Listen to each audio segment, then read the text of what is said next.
오늘도 내일도 주님 안에 함께 사는 저와 여러분 되기를 축복합니다. 하나님 말씀을 받겠습니다. 이 복된 시간을 주시는 하나님의 말씀은 마태복음 5장 21절에서 26절까지 말씀입니다. 신약 성경 6쪽에 있는 마태복음 5장 21절에서 26절까지의 말씀을 예배는 바른 관계의 회복에서 시작됩니다라는 제목으로 하나님 말씀을 받겠습니다. 우리 21절부터 26절까지 한 절씩 교독해서 읽겠습니다. 옛 사람에게 말한 바 살인하지 말라. 누구든지 살인하면 심판을 받게 되리라 하였다는 것을 너희가 들었으나 나는 너희에게 이르노니 형제에게 노하는 자마다 심판을 받게 되고 형제를 대하여 라가라 하는 자는 공회에 잡혀가게 되고 미련한 놈이라 하는 자는 지옥불에 들어가게 되리라. 그러므로 예물을 제단에 드리려다가 거기서 내 형제에게 원망 들을 만한 일이 있는 것이 생각나거든 예물을 제단 앞에 두고 먼저 가서 형제와 화목하고 그 후에 와서 예물을 드리라. 너를 고발하는 자와 함께 길에 있을 때에 급히 사허하라. 그 고발하는 자가 너를 재판관에게 내어주고 재판관이 옥리에게 내어주어 옥에 가둘까 염려하라. 진실로 내게 이르노니 내가 한 푼이라도 남김이 없이 다 갚기 전에는 결코 거기서 나오지 못하리라. 아멘. 우리가 계속해서 살펴보고 있는 마태복음 5장 말씀은 1절부터 16절까지 말씀에서 팔복으로 대표되는 이 말씀으로 천국 복음을 전파하신 후에 그리고 그 나라의 또 제자로 또 하나님의 백성으로 살아가기 원하는 그 사람들의 삶의 본질적인 모습이 무엇인지를 팔복을 통해 보여주셨습니다. 그리고 이렇게 하나님의 나라의 백성이 된 자들의 정체성이 무엇인지를 세상의 빛과 소금이라고 알려주셨습니다. 그리고 17절부터 5장 48절까지를 그렇다면 하나님 나라 백성의 정체성과 본질이 무엇인지 알려주셨다면 그리고 그 이후에 필요한 하나님 나라 백성으로서 어떻게 살아가야 할 것인가에 관한 가르침이 바로 17절부터 5장 48절까지 말씀을 한 주제로 줄여볼 수 있을 것입니다.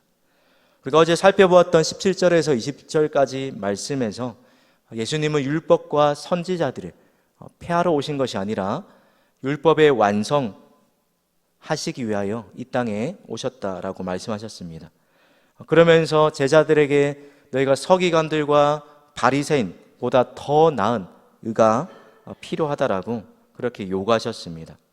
그리고 오늘 이어지는 21절부터 48절까지는 하나님 나라 백성이 추구해야 할 하늘 나라, 하나님 나라 백성으로의 서기관과 바리새인보다 더 나은 의를 가지고 살아가는 그 모습이 무엇인지를 이어지는 48절까지 살인과 간음과 그리고 이혼과 맹세와 보복과 원수사랑이라는 이런 주제로 6가지를 예로 들어서 설명하고 계십니다. 이것을 통해서 예수님이 우리에게 말씀하시고자 하시는 하나님 나라 백성으로서 마땅히 그의 삶에 나타나야 할 더 나은 의가 어떤 모습인지를 알려주십니다. 더불어서 예수님이 율법과 선지자들을 폐하러 오신 분이 아니라 그것을 성취하러 오신 분이라는 것 또한 이 사실을 통해서 보여주고 있는 것입니다. 오늘 말씀을 2가지를 본문에서 다루고 있습니다. 예수님이 10계명 중에 6계명 살인하지 말라라는 이 말씀을 하시면서 어떤 죄가 살인죄와 동일한 심판을 받게 되는지 그리고 우리가 하나님 앞에 나와 예물을 드리고 예배하기 전에 필요한 것이 무엇인지를 무엇을 먼저 행해야 하는지를 이 2가지 말씀을 이야기해 주고 계십니다. 그럼 오늘 본문의 21절과 22절에 보시면 어떤 사람이 살인죄와 같은 심판을 받게 된다라고 말씀하십니까? 우리 화면을 보고 21절과 22절 말씀을 우리 함께 읽겠습니다. 옛 사람에게 말한 바 살인하지 말라. 누구든지 살인하면 심판을 받게 되리라 하였다는 것을 너희가 들었으나 나는 너희에게 이르노니 형제에게 노하는 자마다 심판을 받게 되고 형제를 대하여 나가라 하는 자는 공회에 잡혀가게 되고 미련한 놈이라 하는 자는 지옥불에 들어가게 되리라. 나는 너희에게 말하여 이르노니 너희가 들었으나 이전에 알고 있는 것은 이런 것이 의라고 배웠지만 그러나 예수님이 말씀하시는 바리새인과 서기관보다 더 나은 의가 무엇인지를 말씀해 주십니다. 살인하지 않는 것, 그것보다 더 나은 의가 무엇인지를 알려주시는데 형제에 대해서 분노하거나 또 형제의 인격을 짓밟고 모욕하는 그것조차도 오늘 본문에서 예수님은 살인과 동등한 죄라고 말씀하십니다. 왜 그렇습니까? 외적으로 살인을 직접적으로 하지는 않았다 할지라도 살인하지 말라라는 그 명령 속에 담긴 그 핵심적인 근본 정신에는 어긋나기 때문입니다. 여러분, 살인하지 말라라는 이 예수님의 말씀, 이 십계명의 말을 뒤바꿔 보자면 하나님의 형상으로 지음받은 하나님을 닮은 존재인 사람을 또 그 어떤 생명을 가진 존재라면 소중히 여기고 또 존중하라라는 하나님의 뜻이 살인하지 말라라는 계명 너머에 더 담겨져 있는 본질적인 하나님의 뜻이라는 겁니다. 그런데 외적으로는 살인을 하지 않았다 할지라도 생명을 존중하라라는 또 귀하게 여기라는 이 하나님의 뜻에 반하는 마치 살인과 준하는 그런 모습이기 때문에 예수님께서 형제에 대한 미움과 그리고 분노와 경멸과 모욕까지 금하고 계시는 것입니다. 그럼 왜 예수님께서 형제에게 노하거나 화목하지 않으면 심판을 피할 수 없다라고 말씀하고 계십니까? 우리가 비록 외적으로는 살인죄를 저지르지 않는다 할지라도 살인죄가 출발하게 되는 그 근본적인 것을 보면 우리 마음속으로부터 누군가를 미워하고 또 분노하는 그 마음에서부터 출발되기 때문입니다. 그래서 하나님이 보시기에는 어떤 사람에 대해서 우리가 분노하거나 또 증오하는 마음을 품는 것 그 자체가 살인 행위와 동일하다는 것입니다. 이 살인죄에 대한 요구뿐만 아니라 이어지는 하나님께서 말씀하시는, 예수님께서 우리에게 또 더 나은 의를 요구하시면서 말씀하시는 나머지의 5가지 의 또한 기존에 하나님께서 주셨던 그 율법보다 더 요구 수준이 높게 보입니다. 그리고 기존의 율법보다 예수님이 해석해 주시는 그 율법과 차이가 있다라면 그것이 결코 우리가 도달하지 못하는 어떤 무거운 계명이 아니라 그것을 지키지 못했을 때 사람들을 정죄하시고자 하는 그런 의도가 아니라 이 율법에 담긴 하나님의 뜻과 또 근본적인 목적과 정신이 무엇인지를 우리에게 알려주시기 위해서 예수님께서 너희가 이렇게 들었으나 나는 너희에게 이르노니 라는 서기관과 바리새인보다 더 나은 의에 대해서 요구하시고 또 알려주시고 계신 것입니다. 그럼 바리새인들은 마음의 죄악이 미워하고 또 정죄하고 분노하는 죄악이 가득하면서도 그들의 외적인 행동으로 살인죄를 저지르지 않았다고 스스로를 의로운 사람이라고 착각하면서 살았습니다. 이런 모습을 보시고 예수님은 율법의 그 근본적인 목적에 대해서 생각하지도 않고 그저 문자적인 그런 기록으로만 하나님의 말씀이 지키는 이들의 태도에 대해서 지적하시고 질타하시고 계신 것입니다. 그럼 하나님 나라 백성들은 외적인 이것을 하지 말라, 하라라는 그 문자적인 것에만 그것을 순종하는 것에만 끝이지 않고 더 나아가서 그것에 담긴 하나님의 뜻과 마음을 헤아려서 마음 중심에서부터 하나님의 명령을 지키기 위해 애를 쓰는 사람들입니다. 오늘 예수님께서 살인하지 말라라는 이 말을 바꿔서 거기에서 거기에서 만족하지 말고 더 나아가서 생명을 소중히 여기고 또 상대방을 존중하기 위해 애를 쓰라라고 말씀하십니다. 그러면서 그러한 상대방을 존중하는 예가 무엇인지를 23절부터 26절까지 말씀에서 한 가지 예를 통해 보여주고 계신데, 예물을 드리기 전에 어떤 행동이 먼저 선행돼야하는지에 대해서 말씀하고 계십니다.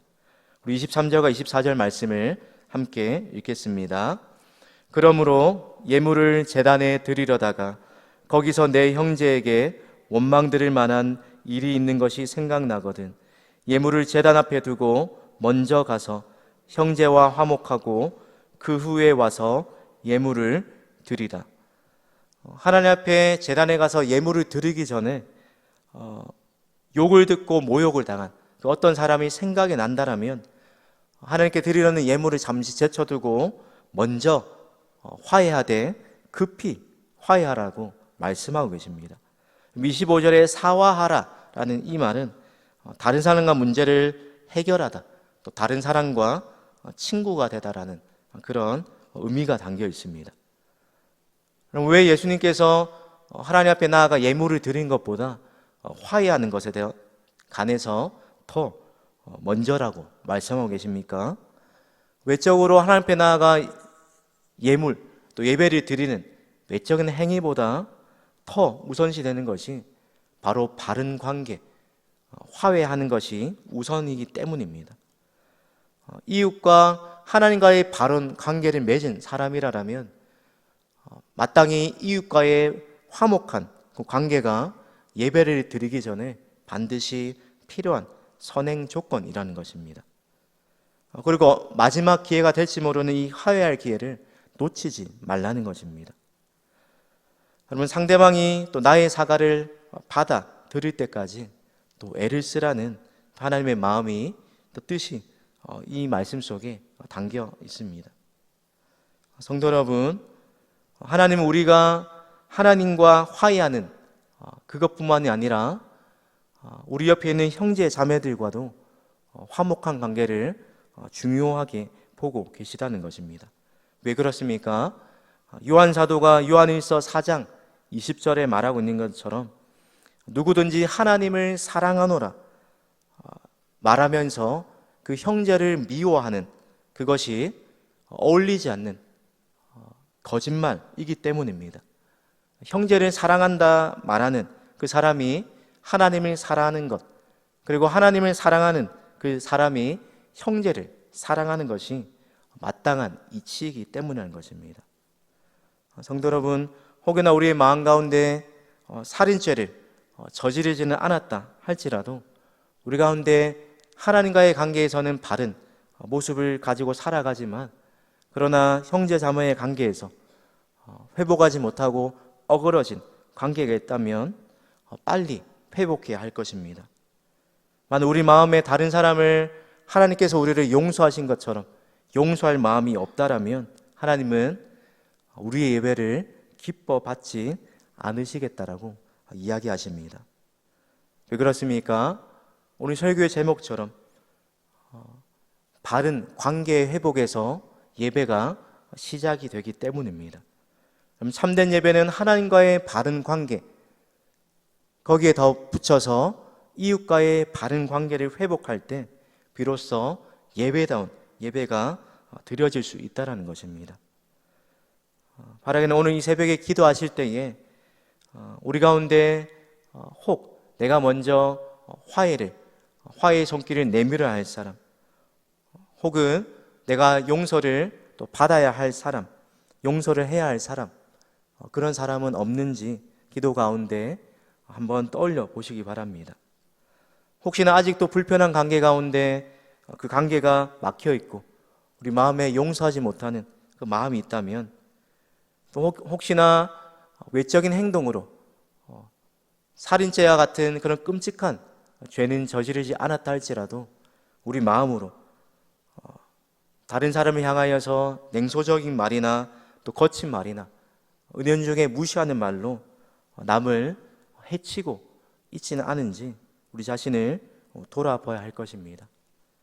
사랑하는 성도 여러분, 그런 사람들과의 관계를 회복하기 위해, 또 우리의 예배가 하나님 앞에 바로 드려지기 위해 내가 먼저 해야 할 것, 그리고 구체적으로 오늘 내가 할 수 있는 것이 무엇인지를 생각해 보시고 그것을 또 구체적으로 삶 가운데 결단하시면서 오늘 하루도 하나님 앞에 또 예배하고 하나님 앞에서 살아가기 이전에 우리를 아무런 조건 없이 무조건적으로 용서하시고 사랑해 주신 그 주님의 은혜와 사랑을 기억하시면서 하나님과의 바른 관계의 회복뿐만 아니라 옆에 있는 형제 자매와의 바른 관계 회복을 위해서도 애쓰고 힘쓰시는 저와 여러분 되시기를 예수님의 이름으로 축복합니다.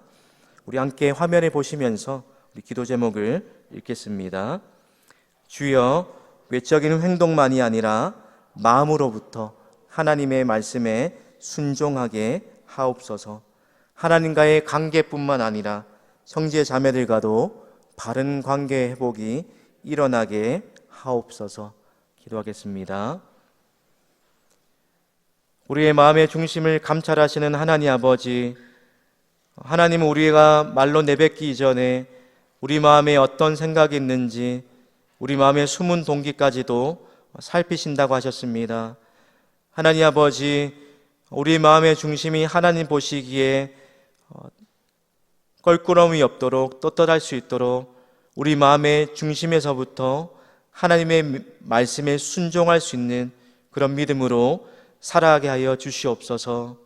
주님, 우리에게 요구하시는 바리새인과 서기관들보다 더 나아야 하는 의가 있다라고 말씀하신 것처럼 하나님 백성에 어울리는 삶의 모습으로 살아가게 하시며, 특별히 하나님과의 바른 관계의 회복뿐만 아니라 일상 속에서 마주치는, 또 마주하고 있는 형제 자매들과의 관계 속에서 어그러진 관계들이 또 불편하고 화해하지 못하고 용서하지 못한 관계가 있다라면 하나님이 우리에게 베푸신 은혜와 사랑을 다시 한번 떠올리게 하셔서 주님 주시는 사랑과 은혜의 힘으로 용서하며 또 화해하며 관계를 회복할 수 있도록 오늘 하루도 우리 마음 가운데에 나부터 낮아져서 섬기며 또 화해의 손길을 내밀 수 있는 하나님 백성 담은 그런 은혜를, 그런 성품을, 그런 삶을 살아갈 수 있도록 하나님 인도하시고 성령께서 우리의 마음을 만지시고 그 은혜에 힘입어 살아갈 수 있도록 한 분 한 분 가운데 은혜 베풀어 주시옵소서.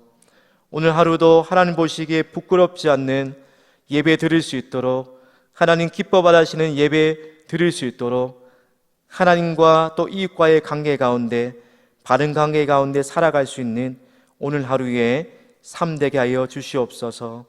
감사드리며 예수님의 이름으로 기도드립니다. 아멘.